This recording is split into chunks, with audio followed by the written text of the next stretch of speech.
Makan itu hukumnya boleh-boleh aja, boleh makan sekarang, boleh ntar. Tapi lihat, ini piring punya siapa? Lihat. Kemudian yang kita makan apa? Beras, nasi. Berasnya beli di mana? Dapat dari siapa? Bener nggak itu halal?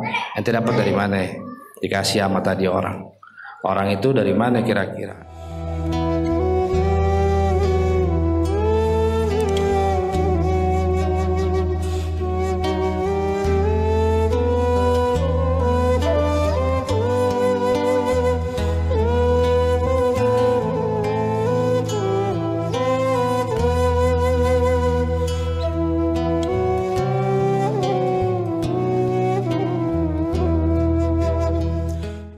Al-Kamalu Al-Imam Al-Habib Abdullah bin Alwi bin Muhammad Al-Haddad radhiyallahu anhu wa nafa'ana bi ulumihim wa bi nafati barakati fid amin. Berkata Imam Abdullah Al-Haddad, semoga Allah taala meridhoinya dan memberikan kepada kita manfaatnya, ilmunya, rahasianya, barokahnya fid dini wa dunya wal akhirah, amin.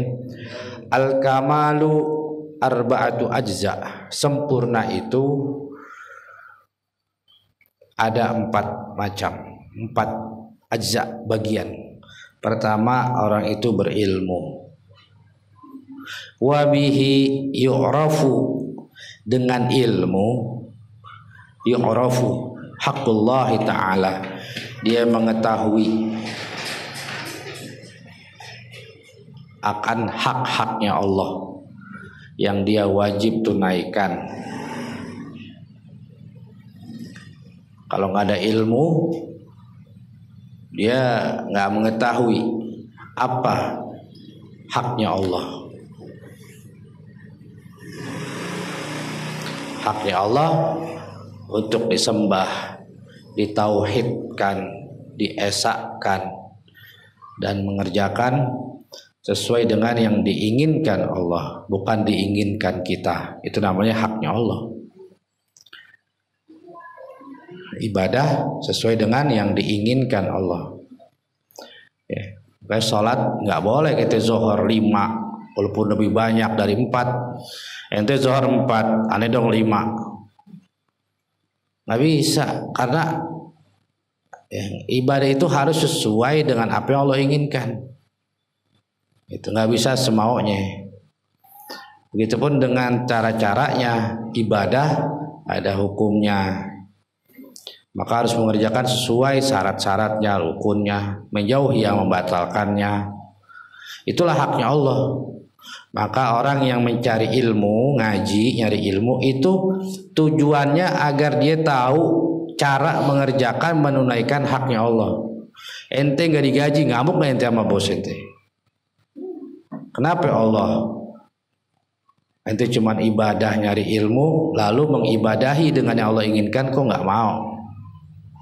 Kondangan lah, malam Senin kondangan, Minggu pagi, siang, sore bisa maghrib. Kenapa waktunya taklim kondangan, acara, arisan? Mana ada arisan malam Senin? Siang zohor iya, kondangan, arisan. Waktunya taklim nggak mau. Nongkrong, nonton TV, ngobrol. Ini berarti orang nggak mau mengerjakan, menunaikan haknya Allah. Bakal dimarahin sama Allah. Ya marahnya Allah bukan marahin, bukan begitu. Ya marahnya seksa, marahnya neraka. Marahnya di dunia, diazab di dunia dengan sempit, hidupnya sempit, masalah banyak, susah. Nah itu namanya azab dunia. Kenapa diazab sama Allah? Karena nggak ngerjain haknya Allah. Nyari ilmu, ngaji. Nanti kalau udah tahu ilmunya, nih rukun sholat, ini rukun wudhu. Ya waktu-waktu tadi itu, waktu sholat nggak boleh di situ, haram. Lalu boleh kalau dia kodok, boleh kalau sebabnya mutaqaddim, sebabnya dahulu, kan ilmu tuh. Nah kita ngerjain ibadah. Ya akhirnya mengerjakan, menunaikan haknya Allah Ta'ala. Itu jadi nggak bisa orang nggak ngaji, nggak bisa orang nggak berilmu, nggak bisa. Perempuan, laki sama. Makanya Nabi dalam hadisnya, talabul ilmi faridotun, Mencari ilmu fardu ala kulli muslimin wa muslimatin. Setiap orang Islam, muslim, laki atau perempuan. Jadi yang ngerti ilmu agama bukan hanya laki. Jadi biar perempuan ini juga harus ngerti agama. Kalau enggak, yang ngerjain yang haram. Sholat nggak tahu sholat, nih gara-gara perempuan nggak tahu cara sholat, nggak tahu rukun wudhu ada berapa ya nggak tahu. Kenapa?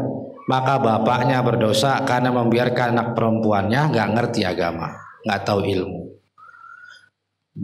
Kemudian udah nikah, nah suaminya berdosa karena istrinya nggak tahu rukun sholat, nggak tahu batalin wudhu, nggak tahu batalin sholat, maka suaminya berdosa. Kenapa? Karena itu demi menjalankan haknya Allah. Jadi orang tua wajib memerintahkan anaknya yang cari ilmu, laki ataupun perempuan. Kalau dia sudah menikah, maka si suaminya wajib.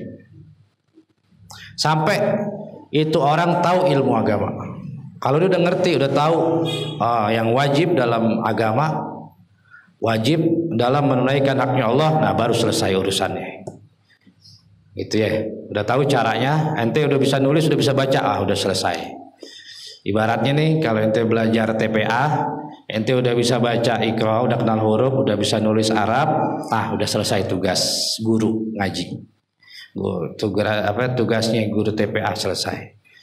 Nah begitu sama, kalau si orang tua ini anaknya udah tahu apa yang wajib dan cara mengerjakan yang wajib itu gimana cara-caranya. Kemudian apa saja yang haram agar benar-benar dijauhin, jangan sampai mengerjakannya. Nah kalau si anaknya itu udah tahu, maka orang tua ada selesai. Begitupun istri nggak tahu, maka suami wajib ngasih tahu. Ente yang ngomong sama istrinya, nggak tahu cara wudhu, belajar dulu wudhu. Apa yang batalin wudhu, apa syarat wudhu, apa rukun wudhu, sholat. Cara sholat, syaratnya sholat, rukunnya sholat, membatalkan sholat apa, itu istrinya harus tahu. Kalau enggak si suami berdosa. Sampai si istri itu tahu, dan apa aja yang haram, ini haram, ini haram, ini haram, ini haram, ini haram, ini haram, ini tahu semua. Ya. Begitupun sesama teman, laki dengan laki, kalau dia bersosialisasi, bersahabat, itu punya hak juga. Teman ada hak. Bukan hanya istri, ada hak dari si suami harus ngasih tahu. Atau anak ada hak, dia harus dikasih ilmu oleh bapaknya. Bahkan temannya punya hak dari temannya yang lain. Kita berteman berdua sama orang, dia itu kalau dia bodoh, dia punya hak untuk dikasih tahu ilmu. Kenapa? Karena dia berdosa tanpa dia sadar dia telah berdosa. Karena dia nggak tahu kalau itu dosa, nggak tahu kalau itu haram. Kita apa contoh? Pakai celana pendek. Anak laki pakai celana pendek dianggapnya wajar sesama laki.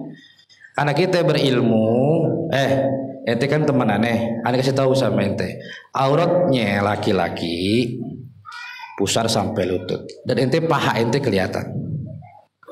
Pusar sampai lutut ente, dengkul harus ditutup. Dan ini haram, sesama laki pun haram. Aneh nggak ente haram? Ente bermaksiat karena ente pakai celana pendek, ente buka aurat, ente dosa besar. Dan aneh pun bermaksiat karena mata aneh melihat paha ente. Ente maksiat, aneh juga maksiat. Karena ente nggak tahu penyebabnya maksiat ini, ente nggak tahu kenapa? Karena dia nggak tahu kalau aurat laki-laki itu pusar sampai lutut. Dan itu bukan hanya dilihat sama perempuan, dilihat sama laki juga dosa. Ngerti ya? Nah temen itu juga punya hak dia. Kenapa? Karena dia ngerjain itu pakai celana pendek. Ini anak laki nih pakai celana pendek. Dia nggak tahu kalau itu haram. Dia nggak ada ilmunya. Nah punya temennya bego semua, sama udah. Nah makanya ketika dia berteman dengan orang yang berilmu, nah si orang bodoh ini, teman yang bodoh, dia punya hak untuk diberitahu kalau dia itu ngerjain yang haram, itu nggak boleh. Ya, nah orang berilmu harus ngasih tahu, ini ente temenannya, ente nggak boleh pakai celana pendek begini. Ente boleh begini kalau ente sama istri ente doang udah. Ente telanjang bugil juga nggak apa-apa ya depan istri ente. Tapi di depan orang, di depan anak ente sendiri, ngerti nggak? Anak ente, anak-anak Kadang-kadang bapak ibu pada bego, nggak ngaji, nggak apa begitu. Mentang-mentang itu keluarga, dianggapnya nih keluar kamar pakai celana pendek. Iya, anak yang laki, anak yang perempuan, kadang ada mantunya. Aduh, nggak ngerti. Nah, abangnya bego ngelihat adiknya perempuan juga sama, atau adiknya laki bego ngelihat kakaknya perempuan juga sama. Kadang lihat kakaknya perempuan pakai celana pendek, dianggapnya nggak apa-apa. Oh, kakak anda sendiri kakak kandung, tapi nggak boleh ente ngelihat pahanya, ngerti nggak? Karena aurat itu dari pusar sampai lutut, nggak boleh ngelihat paha. Meskipun kakak kandung, meskipun adik kandung, meskipun anak kandung nggak boleh. Ngerti? Yang boleh siapa? Istri dan suami doang. Boleh melihat antara pusar dan lutut, itu boleh dilihat oleh istri dan suami aja. Ya. Atau bagi orang-orang yang darurat, ya, dokter, kemudian orang yang merawat ibunya, bapaknya itu boleh. Tapi di luar itu nggak boleh, haram.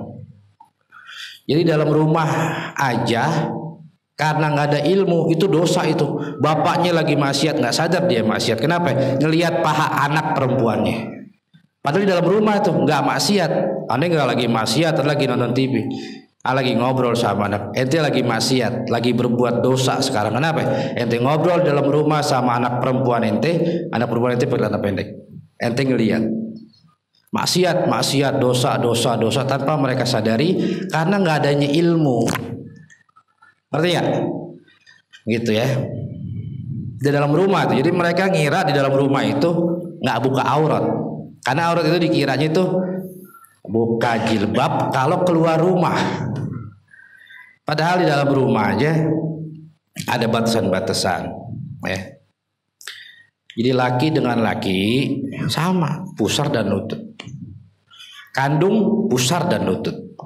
Anak dan orang tua pusar dan lutut. Lutut dengkul. Jadi nggak boleh dengkul ke atas tuh, ke paha itu nggak boleh, haram. Anak ngelihat ibunya, ngelihat bapaknya, bapaknya ngelihat anaknya, nggak boleh, haram. Ngerti? Yang boleh siapa? Si suami dan si istri, udah berdua doang. Itu boleh. Jadi tanpa disadari ini orang bodoh, nggak berilmu, mereka maksiat dosanya itu banyak. Kenapa? Karena dia nggak sadar habis ngerjain dosa. Padahal dia nggak tahu kalau itu dosa. Yang apa biasa aja, udah ngobrol sama teman pakai celana pendek. Di dalam rumah ngobrol sama ibunya pakai celana pendek, sama kakaknya, sama adik, biasa aja. Dosa. Nah, makanya pertama nih, sempurna itu kalau kita berilmu. Yang kira-kira kita kerjakan di dunia nih dari lahir sampai mati, kira-kira udah tahu ilmunya semua, nah baru dikatakan berilmu.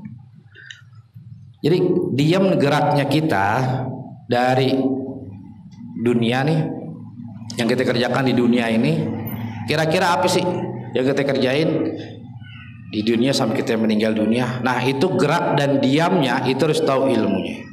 Itu hukumnya apa? Naik ini bagaimana? Ya, pakai ini gimana? Makan ini gimana? Jalan ini gimana? Semuanya harus tahu ilmunya, hukumnya.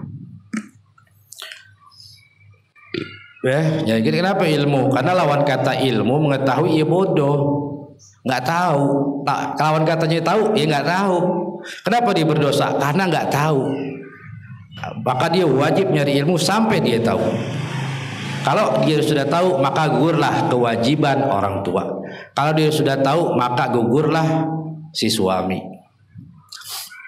Ya, jadi istri, anak perempuan sama dengan orang laki, si suami atau anak lakinya sama. Jadi yang ngaji itu bukannya si suami sama anak laki, istrinya juga wajib ngaji, anak perempuannya juga wajib ngaji sampai dia tahu. Dari yang sesuatu yang dia nggak tahu menjadi tahu, itu namanya ilmu. Kemudian yang kedua, wal amalu bil ilmi, sempurna adalah al amal bil ilmi. Kamu berbuat dan kamu mengetahui ilmu apa yang sedang kamu perbuat itu. Kamu lagi ngapain sekarang? Lagi makan. Nah, kamu harus tahu ilmu tentang yang sedang kamu kerjakan itu apa? Makan. Ya. Apa hukumnya makan? Ayo, hukumnya makan apa? Hukum makan ya, secara garis besar, secara hukumnya adalah mubah, boleh. Ya. Hukumnya boleh. Ya, tapi kalau lihat, ini misalnya ini piring nih ya, piring. Ini misalnya ada makanan, kita makan. Makan itu hukumnya boleh-boleh aja, boleh makan sekarang, boleh ntar. Tapi lihat, ini piring punya siapa? Lihat. Kemudian yang kita makan apa? Beras, nasi. Berasnya beli di mana? Dapat dari siapa? Bener nggak itu halal? Ente dapat dari mana? Dikasih sama tadi orang. Orang itu dari mana kira-kira? Ada yang ngasih pokoknya. Tapi kalau nggak salah itu bukan buat fuqara dan masakin. Nah ente makan. Kenapa? Itu buat orang zakat, buat orang kafaroh, itu yang makan. Tahu nggak kafaroh? Kafaroh tahu nggak kafaroh? Tahu nggak kafaroh? Hah? Orang yang bayar utang puasa nggak sempat kodok sampai dia meninggal. Hah? Itu bilang kepada orang fakir miskin, ente makan. Emang ente fakir miskin? Habis dapat tahlilan, ya itu dia. Kenapa ente dapat? Ya karena aneh dikasih. Itu kan urusannya orang puasa. Bab orang puasa itu ada zakat. Ya, zakat. Fitrah dengan orang yang mengkodok, orang yang nggak bisa mengkodok Ramadan, lalu nanti dibayar dengan 1 hari 1 mud. Karena dia nggak bisa kodok karena sakit, yang nggak mungkin sembuh. Ya. Jadi wajib mengganti kodok puasa itu dengan seliter atau sekilo beras 1 harinya. Berikan kepada fuqara wal masakin. Seperti zakat, zakat itu fuqara dan masakin. Innama sya'il fuqara wal masakin, kepada orang fakir dan orang miskin. Kafaroh juga sama, zakat, ya, zakat fitrah beras, kemudian kafaroh fuqara masakin.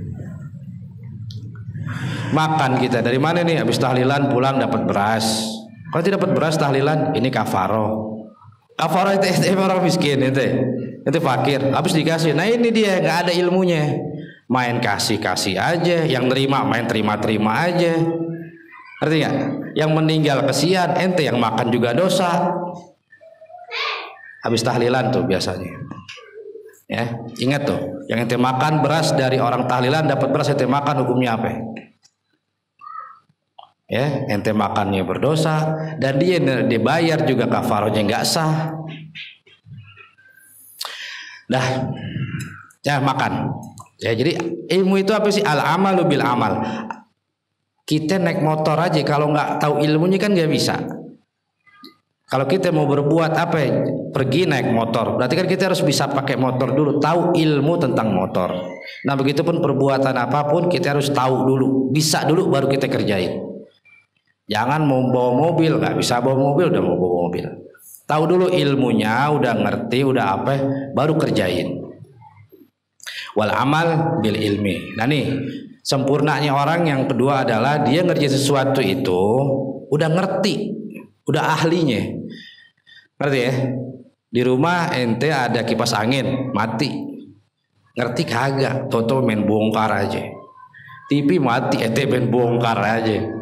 Hah? Mendingan mana ente serahin ke ahlinya, ke tukang apa? Servis.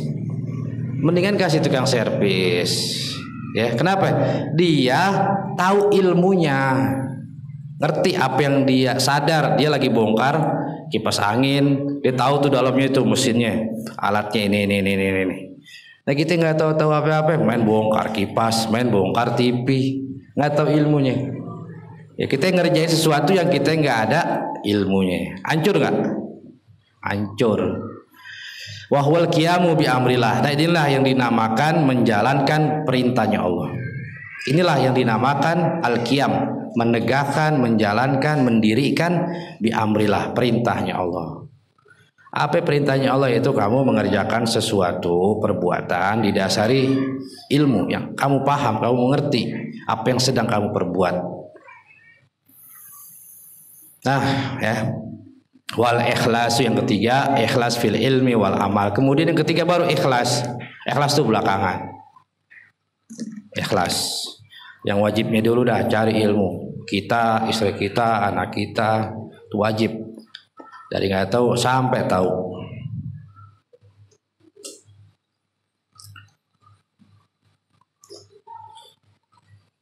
Ngerti ya? Ya, jadi sempurna tuh kita ngerjain yang kita ngerti ilmunya. Berbuat sadar apa yang sedang kita berbuat. Wal ikhlas fil ilmi wal amal, kemudian ikhlas di dalam ilmunya dan ikhlas di sini dalam berilmu. Ikhlas fil ilmi, ikhlas dalam ilmu yaitu ikhlas itu dia menyampaikan ilmu apa yang dia wajib sampaikan. Dia enggak nutup-nutupin. Ya, misalnya dia melihat ada orang yang enggak tahu, kemudian dia enggak mau kasih tahu. Fil ilmi dalam ilmu. Wal amal, kemudian dalam beramal mengerjakan sesuatu harus karena Allah. Fil ilmi wal amal. Ya. Nah, ini hubungan kita dengan Allah Ta'ala nih. Ikhlas di dalam mencari ilmu, di dalam menyampaikan ilmu, dan di dalam mengamalkan, di dalam beribadah, dalam berbuat. Itu harus melantaskan, mendasarkan harus karena Allah. Ya. Ikhlas fil ilmi. Jadi ikhlas juga ini hubungan kita kepada Allah Ta'ala. Ikhlas fil ilmi wal amal. Ya. Wa huwa tasfiyatu malillah. Apa ikhlas? Ma tasfiyatu ila, apa yang bersih, suci, bersih lillah. Apa yang kamu kerjakan untuk Allah.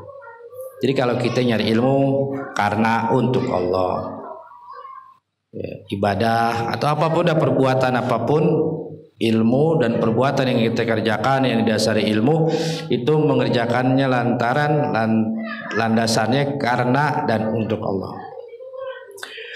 Paham? Wal baro'atu, tapi jangan digaris bawahin ikhlas itu adalah gratis, jangan, ya. Itu namanya nggak ikhlas namanya. Nggak ada orang ikhlas itu bukannya gratis, ya. Jangan disalahpahamin. Karena paling ikhlasnya manusia ya para nabi. Para nabi, kemudian para wali, para ulama, kemudian karena ilmu yang mereka sampaikan orang berterima kasih pada yang memberi. Bukan mengartikan oh mereka gratis, bukan begitu. Kalau gratis ya bapaknya ibunya yang ngajarin, jangan orang lain.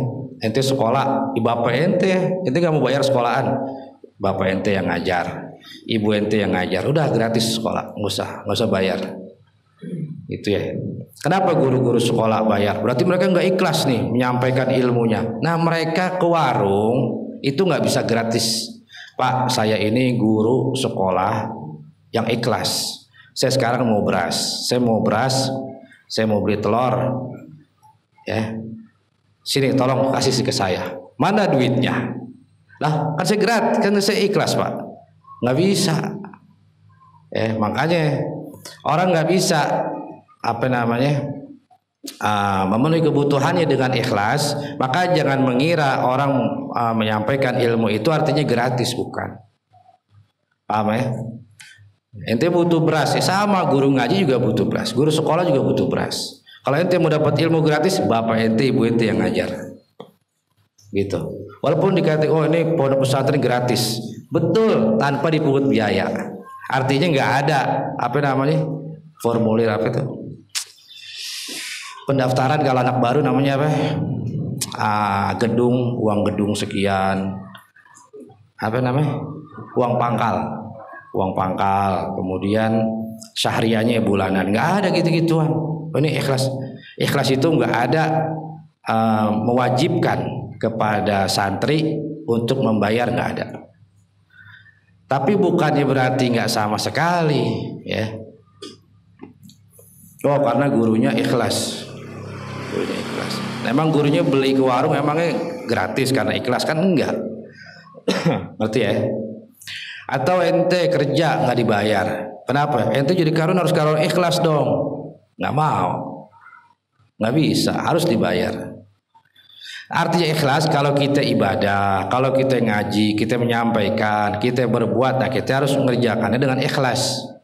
Adapun ya bayaran dari orang, nah itu artinya kewajiban. Mereka punya kewajiban.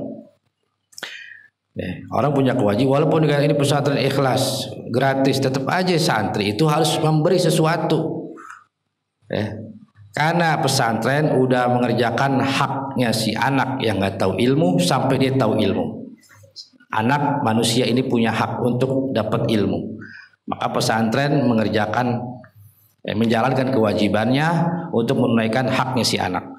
Si anak udah dapat ilmu, seketika haknya dia telah dipenuhi, maka dia pun punya kewajiban untuk memberi kepada pesantren. Gitu. Kalau gratis ya bapaknya, ibunya yang ngajarin. Artinya kalau kita bersedekah, nah kita harus ikhlas. Kalau kita ngerjain sesuatu harus karena dan untuk Allah. Gitu. Jadi ikhlas ini kesannya kayak malaikat. Ya, sementara para nabi, para wali, mereka ya tetap bekerja, nyari uang, nyari makan. Ya, demi kebutuhan manusiawinya. Wa huwa tasfiyatu malillah. Ikhlas itu adalah memurnikan sesuatu untuk Allah. Ya. Wal bara'atu minal hauli wal quwwah, dan terbebas, melepaskan diri dari usaha. Terbebas diri, melepaskan diri dari usahanya dan kemampuannya. Melepaskan diri dari hauli wal quwwah. Jadi dia tidak merasa ini hasil jerih payah saya. Itu nggak boleh tuh. Wal bara'atu minal hauli wal quwwah. Ini cerdas nih. Orang yang sempurna, orang yang melepaskan dirinya dari merasa adalah minal hauli, hasil dari usaha, wal quwwah, dan dari hasil kemampuannya. Oh, sayanya dapat uang ini karena kerja keras saya. Merasa itu dari hasilnya, bukan bersyukur sama Allah telah diberi rezeki, telah diberi kesehatan untuk bekerja. Kalau nggak dikasih sehat, dia mau kerja gimana? Kalau nggak punya tangan, nggak punya kaki, nggak punya mata, nggak punya hidung, gimana? Kalau itu adalah hasil usahanya. Wa huwal i'timadu 'ala Allah. Apa itu al-bara'ah? Bara'atu minallah di surah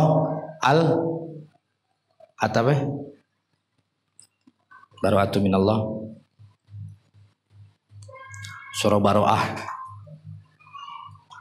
surah apa?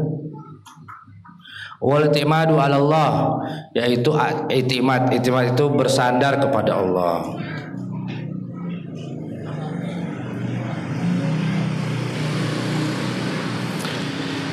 Nah, ini namanya kamal sempurna. Sempurna ada 4. Pertama ilmu. Dengan ilmu dia mengetahui haknya Allah untuk dijalankan.